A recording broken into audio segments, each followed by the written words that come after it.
My wife told me she wasn't ready for children, and I respected that. I never pushed, never argued. I waited, assuming the right time would eventually come.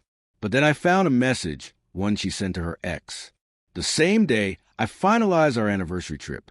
It said, "I never wanted his children. I wanted yours." I didn't confront her. I didn't say a word. That was 3 weeks ago. Today, she got a letter from immigration, and my phone lit up with 42 missed calls. I wasn't looking for an excuse to walk away. In fact, I was trying to bridge the distance between us. After 4 years of marriage, we'd fallen into a kind of steady rhythm, quiet, dependable, maybe even forgettable. We didn't make public declarations of love. We didn't fight in public. We just functioned, traveled when we could, hosted dinners now and then. From the outside, we probably looked like we had it all figured out. Inside, though, there was a slow drift. No shouting, no major betrayals, just subtle gaps. She always seemed exhausted. I was always working. Our conversations had shrunk into scheduling, more admin than intimacy. But the one thing I never questioned or pressured was the topic of kids. She said she wasn't ready. Said she wanted to wait, that it was too soon, too serious to rush. I accepted that. Still, I hoped. So, I planned a small trip for our anniversary. Just a few days in Montreal.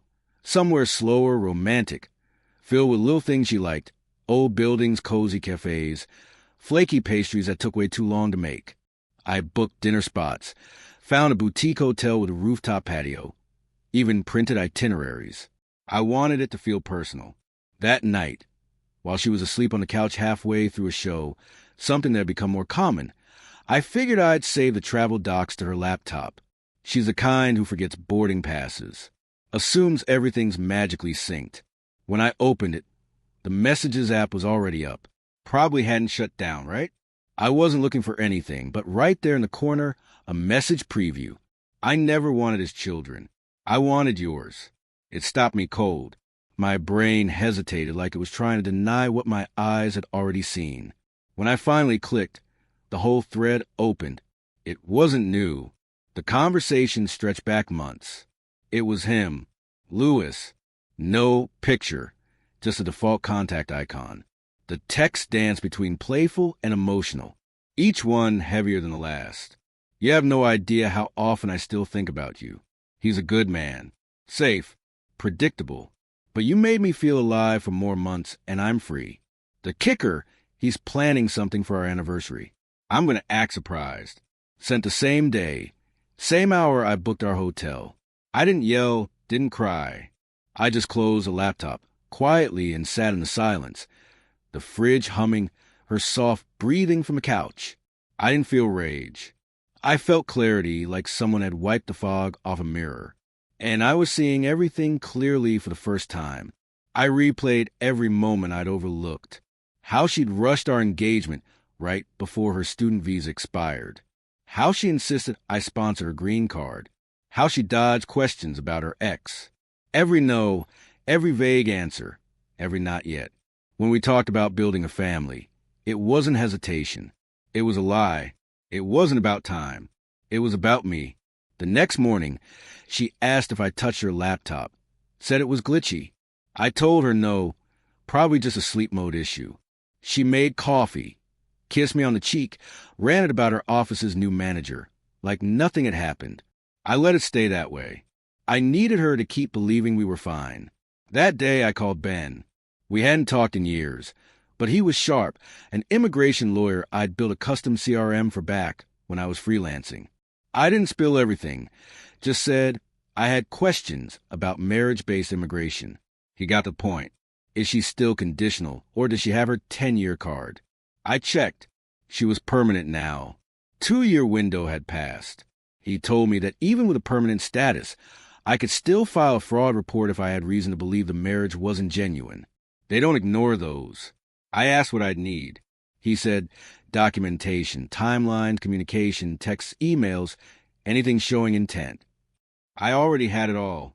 Screenshots, message history, timestamps, the anniversary messages, the ones where she said she'd be free soon. I asked about the support form, the I-864. Ben told me to file a separate form, an I-865, to withdraw my affidavit of support. It wouldn't erase the past obligation, but it would notify the government I was no longer backing her and suspected fraud. It would help if things escalated. That night, I got to work. I backed up every message, took screenshots, downloaded logs when I booked the trip, grabbed photos, emails, even old texts from when we were filing her paperwork, ones where she thanked me for helping her chase her dreams here. By midnight, I had a folder on my desktop, Ariana I-865 evidence packet. She still thought we were going to Montreal. The next week was about prep, logistics. It wasn't hard. You learn a lot. Working contracts, how to cover yourself, how to build a paper trail, how to quietly cut ties while keeping things looking normal. I never thought I'd use those skills on my own wife. Ariana didn't suspect a thing. She was thrilled about the Montreal trip, gushing over it like she hadn't just texted another man saying she wanted to have his children. She even left a post-it note on my desk one morning. "You're too good to me." It read. She wasn't wrong. The first thing I did was file for my 865, the withdrawal of sponsorship. You can't just erase an affidavit of support, I-864. But this notifies immigration that I no longer intend to financially support her. Legally, you're still tied to that commitment until her status changes. But this was my line in the sand. I attached a cover letter detailing our marriage timeline, screenshots of her messages to Lewis, highlighting how they lined up with key immigration dates, our wedding, her green card application, her casual remarks about waiting out the marriage. I outlined how she kept her relationship with Lewis secret while using our legal bond to secure status. My lawyer, Ben, reviewed it all. No name-calling, no drama, just facts, dates, documentation. Then I began separating our lives. First, financially, we had a shared checking account we rarely use except for trips. I cataloged every transaction, moved my share to a new solo account, and closed our joint card. I printed and filed everything. Next came credit and identity protection. I froze my credit with Equifax, Experian, and TransUnion. Not paranoia, just precaution. She had access to too much. If things started crumbling, I couldn't afford to be her emergency fund. I also removed her as an authorized user for my Amex and Chase cards. No alerts were sent, just quiet removal. One day, the cards would simply stop working. Then insurance and assets. She was on my work health insurance. So I filed for her removal during the allowable window, citing a change in domestic circumstances. The car she drove was technically mine. So I re-registered in my name and swapped keys while she was out at brunch. I left her with a rental, clean and registered. Nothing aggressive, just no longer mine. Every move came with proof. Quiet, documented, final. Meanwhile, she was still planning our anniversary getaway. She even brought up trying for kids soon, said she was warming up to the idea. I nearly laughed. I didn't. I just said, let's talk after the trip. She smiled, kissed me, and turned back to her show. But by then, it was already over. Before I left, I logged into our USS portal and added a sworn statement. I believed the marriage had been entered into in bad faith for the purpose of obtaining immigration benefits. I uploaded the evidence packet, flagged it for fraud review, and hit submit. Then I packed a bag and booked a short-term rental across town. She was asleep when I left. I didn't take the suitcase she'd packed for me. I left it by the door with the Montreal ticket in the front pocket. She could still go, just not with me. Saturday morning, the day we were meant to leave, she called 7 times between 8 and 9 a.m. I let the phone ring face down beside my coffee in the rental's kitchen. Her voicemail shifted from light to panicked. "Are you running late?" Turned into, "Where are you?" Turned into, "This isn't funny." The last one was just silence. Then a whisper, "Please call me." I didn't. My wedding ring sat on the kitchen counter at home.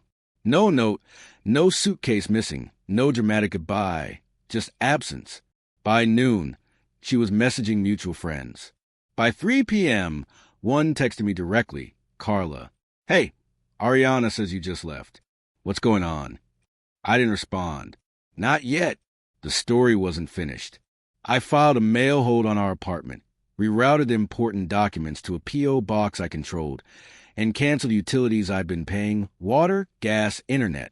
Nothing shut off, just moved her name. That night, I got a USPS alert. A government envelope had arrived from the Department of Homeland Security. 3 days later, Ariana got it. It wasn't a removal notice. Not yet. It was a request for evidence related to her I-751 form, a review of her residency status. Even though she had her 10-year green card, this was a reassessment triggered quietly by a fraud tip. No calls, no warning, just a letter. Inside, it asked for proof that our marriage was real: joint accounts, photos, leases, communications, affidavits, and in small print at the bottom: this review has been triggered by third-party submitted documentation. She called 11 times that day. I was at Ben's office. He had the letter already. "She's spiraling," he said. "They don't send these unless something's already moving." I nodded. I knew. "You want a reply?" he asked. "Not yet."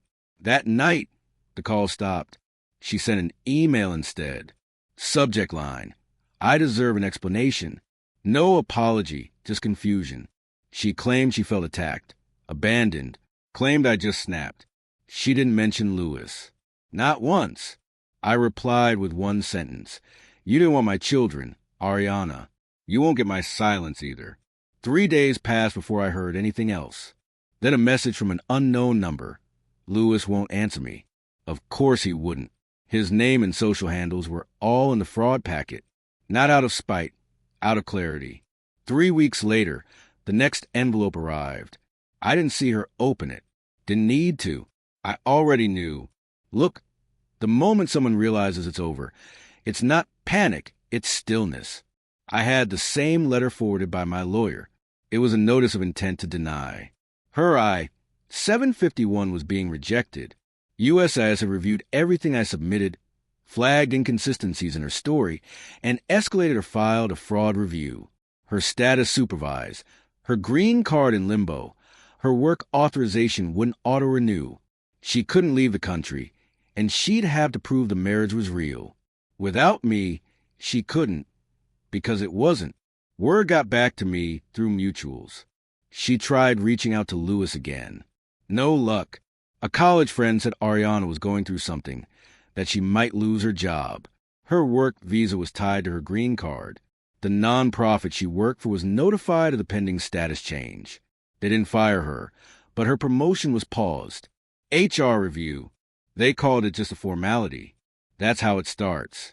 Then she texted me again: "You didn't have to destroy my life." I stared at the message for a while before responding: "I didn't. You built it on a countdown." She didn't reply. That was the last message. 2 months later, I cleaned out the garage. It was mostly her stuff: college books, a broken chair, boxes, one in the back. I knew before I even opened it. Baby shoes still in the tissue paper. I bought them 2 years earlier, in one of those quiet moments when I thought maybe we were ready. I never gave them to her. They were soft blue, size 0. I didn't keep them. I took them to a nearby shelter for immigrant families, left them at the front desk with a sealed envelope taped to the lid. Inside was a note, handwritten, for someone ready to build a future, not borrow one. The receptionist didn't ask questions. I didn't leave a